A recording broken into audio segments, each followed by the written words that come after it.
Listen, some men are not romantic, and that's okay. For whoever they end up with, but not me. I actually want flowers.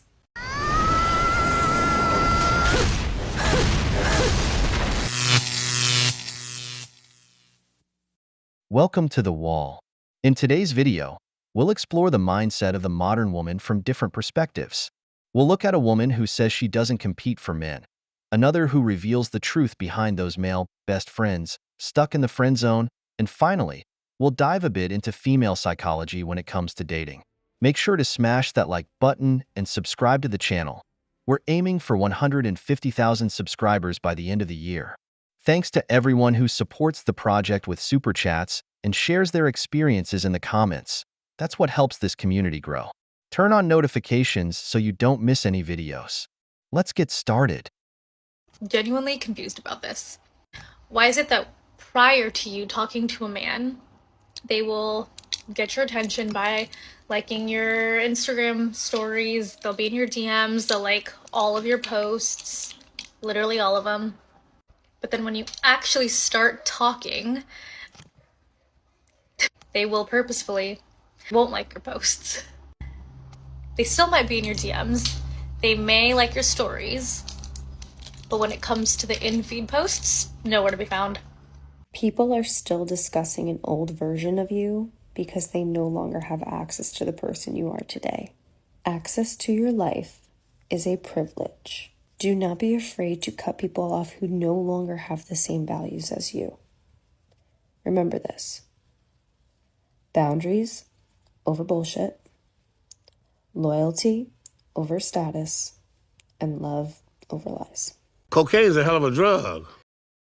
The love bombing from men on Instagram works until you open your mouth. That's when they bring you down from the pedestal they had put you on. Yes, men are visual, but once we interact with you, we quickly figure out if we don't like your personality. And typically, men just walk away silently. Instead of asking yourself why they stopped giving you attention, maybe you should reflect on what you say or do. Perhaps it's your standards that scare them off, because no one wants to compete with unrealistic expectations disguised as self-love. As for the second type of woman, what can I say? When they're approaching the wall, they get very philosophical. This woman, with her phrases about cutting ties, boundaries, and loyalty, isn't speaking from a place of personal growth, but from one of survival. This is what happens when the market starts signaling that your best years are behind you. The worst part is they disguise this narrative as personal growth, but in reality, they're trying to come to terms with the inevitable. The wall spares no one. If anybody could have it, why would I want it? I'm going to rephrase this in a little bit of a different way. If anybody could have you, why would I want you? Makes you rethink a lot of things, doesn't it? I don't want the man that's putting himself out every weekend, making himself easily accessible to whatever female that walks, because that to me is desperate. That to me shows that that man does not respect himself, and he most definitely does not respect women. The partner you choose in this life is a reflection of who you are as a person. Why would you want somebody who's acting like a buffoon, acting like a clown, when you don't act like that yourself? And ladies, if you are chasing after any man, I need you to take a step back. I want you to look at that perspective from a different point of view. And I want you to think of that man as a female, because that's exactly the energy he's giving you. Men go after what they want. Women should never chase a man. I will never chase a man. I'll show you I'm interested, I'll leave that door open, and then it's up to you, buddy, to walk through it, because from there on out, you are the man. You are the alpha. You are the provider. Prove it. Classic speech of a woman who couldn't hold on to the man she truly wanted. She talks about, if anyone can have him, I don't want him. But the reality is different. What she doesn't say is that she already had that man, but he didn't stay. This is where female hypergamy comes into play. Men who manage to attract many women do so because they bring something to the table: looks, social skills, money, or the infamous 666 apocalypse: 6 feet tall, six-pack abs, and 6 figures in the bank. These are the Chads of the apocalypse. She claims she doesn't want a man who is accessible to everyone, but that's because she knows Chad doesn't play house. Chad pursues, takes the opportunity, and moves on. As she says, "You open the door," he walks through it. But he doesn't stay because his focus was never on building something stable. Now, by raising her standards and demanding a provider, she's trying to make the next man work harder, but what she's really saying is, "I was already with Chad, but he didn't want to stay." If you have ever felt physically ill when you miss someone or when you break up with someone, you feel physically sick when you're not around them, or alternatively, you meet a new person and suddenly you claim that they release all of your stress and you feel this sense of calmness when you are within their presence. This is a huge misconception which can lead to going back to toxic relationships or associating a toxic person with positive feeling. My name is April, I'm a neuroscience major, and I'm going to explain this phenomenon. There's a book called How Emotions Are Made that explains this very thoroughly, but in summary, our body has a body budgeting system. This is where our body learns to regulate everything that is necessary for survival, whether it's water, salt, glucose, anything that we need to live as a human being. Our body learns to budget this, and that means storing certain things for certain occurrences and using our perceived future to know how much we are going to need for upcoming events. For example, your body will store your adrenaline and epinephrine for when a stress response or fight or flight response occurs, and therefore your adrenal glands can now release this because it had it budgeted for it. When we are within the presence of someone that we love, whether it is resting with them or having sex, our body budget is replenished. This is associated also with when you are with someone in their presence, your heart rate and other body functions actually synchronize with that person. So even if you're sitting with your therapist having a conversation, your heartbeat is actually aligning with theirs, and therefore you are both balancing each other. In turn, this results in when you are not with this person and you're not maintaining that balance with them anymore, your body is trying to readjust and realign with itself,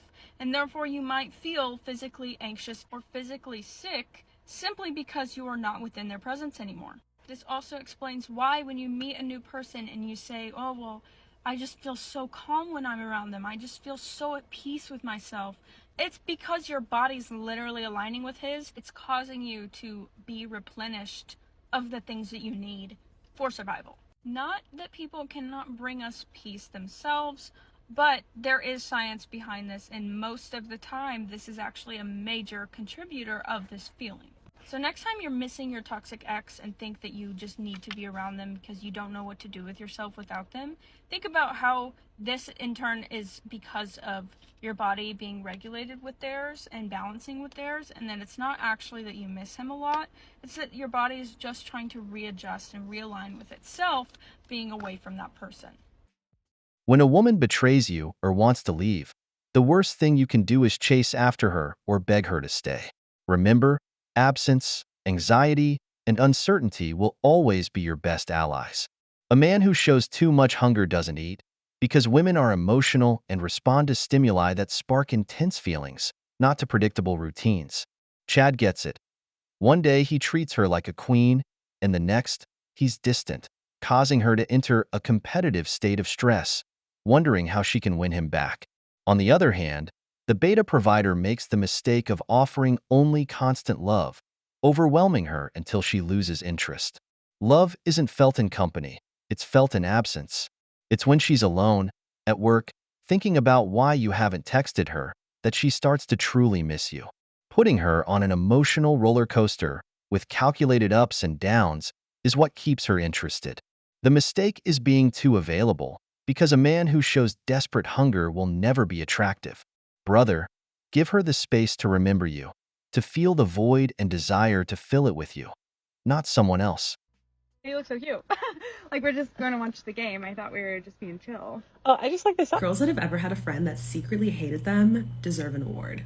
It takes you so long to not gaslight yourself into thinking, okay, no, she's a real friend. Like, she just meant it in this way and that way. Like, you're making like a defense for them in your head. When in reality, all the signs are there. They literally act like this. You're just sitting there like, no, she would never think that. She would never do that. Constantly giving her the benefit of the doubt. When in reality, she does not like you. She's just pretending. We talk so much about dating and facing the music when it comes to terrible guys. We should talk more about facing the music when it comes to terrible friends. And friends that are fake, friends that gaslight, friends that love bomb, because friends that love bomb is a thing. Here's the thing, guys. When it comes to having standards and boundaries and being a pretty girl, it's in all areas of your life. Just because you stand up for yourself when it comes to guys or whatever, like you have standards and boundaries when it comes to that area of dating, doesn't mean you shouldn't do the same thing in the area of friendship. Personally, I think friendship and dating are equally as important. Of course, one has more long-term effects than the other, in the sense that one you can literally have a family with, and I'm not saying friends can't be family, but you guys know what I mean. But friends have a huge impact on your life, on your mind, how you think, how you act, where you go in life. Just like that famous quote says, show me who your friends, I'll show you your future. Friends are important. Don't keep a bad friend around or a fake friend around just because it's convenient or you guys have been friends for a while or because you love them. Let go. I promise you it'll be okay, and greater friends are coming your way. I didn't mean to make that rhyme, but I love you guys. Stay pretty. Stop it. Get some help. A man who positions himself as the friend of an attractive woman always ends up as the typical resident of the friend zone. The one who wants something more but doesn't have the courage to say it. That's why, personally, I don't believe in single male friends hanging around my partner unless they're in a stable relationship. A single man who is constantly hovering isn't there for friendship. He's in love, waiting for his chance. I say this from experience. I've seen it too many times. Moreover, these friends are often the first to subtly criticize the woman, using little insults disguised as jokes to chip away at her self-esteem. They're also the first to badmouth her partner, acting out of jealousy. And since they don't act with masculinity, they end up behaving like gossipy, effeminate types, trying to gain ground through poisonous comments. That's why men who are truly masculine don't tolerate partners with friends hanging around. We know they aren't friends. They're hopefuls, waiting for their moment to step into the game. Brother, that friendship is never selfless. Okay, I really think it's so unattractive when guys get like insecure about a girl's social media. One time a guy came up to me in a club and he asked me for my Instagram. And I didn't really want to give it to him, but I just did. And once I gave it to him, he's like, okay, now show me. And I was like, show you? I just gave it to you. And he's like, no, like show me. He wanted me to pull out my phone and show him on my phone that I gave him the right account. And I was like, this is so weird. Like he was one of those guys, but I just did it because I didn't want to get in a fight with some random guy in a club. Just do it and be done with it. And once I pulled out my phone and showed him, what also popped up was all the notifications from the posts that I had made earlier that day because I hadn't logged back into Instagram since. And he just looks at it. He looks at me and he goes, why do you have so many notifications? And I was like,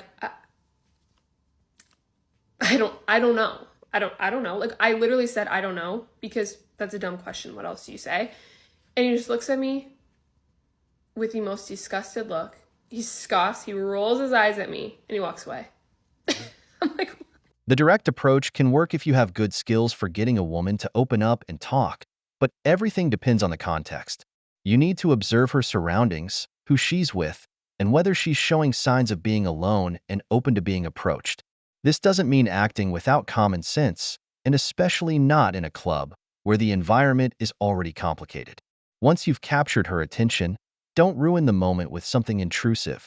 Asking her to pull out her phone to show you her Instagram is a clear example of bad taste and a lack of confidence. As my sales professor used to say, common sense is the least common of the senses. If a woman were to give me a similar demand, like, take out your phone, I'd see it as a red flag. This kind of insecure behavior isn't just uncomfortable, it also shows a lack of maturity. Brother, if you've managed to get her contact info, you've already won.